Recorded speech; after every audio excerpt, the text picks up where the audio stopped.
কি রান্না করছো মা? কচ্ছপের মাংস। কচ্ছপের মাংস? কতদিন খাই না। কি টেস্টি খাবার। কত কষ্ট করে রান্না করছি। আমার মা দেখো তেল দিয়ে ঝোল দিয়ে দিয়েছে। না না, এত সুন্দর তেল হয়েছে। তেলের ঝোল ওই একদিন খেলে কিছু হয় না। একটু তেল তাই তো। ঝাল মশলা না দিলে ভালোও লাগে না। সারা জীবন ডায়েট করে চললে বাঁচা যাবে না। আমাকে দেখো টেস্ট করতে দিয়েছে। এত জল দিলা? গলবে না, জাল হবে না।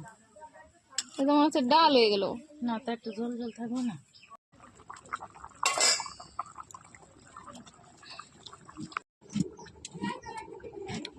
লবণ হয় নাই। ঝোলটা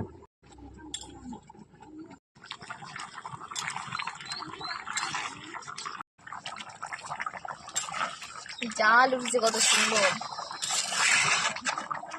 এই জন্য উনুনের রান্না এত টেস্ট। মানে রান্না টেস্ট হবে না, মানে জালের সাথে কোনোদিন গ্যাসের জাল ভাই আমার টেস্ট দিয়ে কাম নাই, আমার গ্যাসই ঠিক আছে।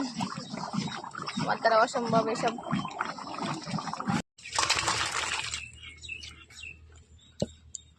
রান্না হয়ে গেছে। কে কে খাবার চলে কে কে খাওয়া চলে এসো। কিন্তু কষানোটাই বেশি ভালো ছিল। একটু বালি আনতো না।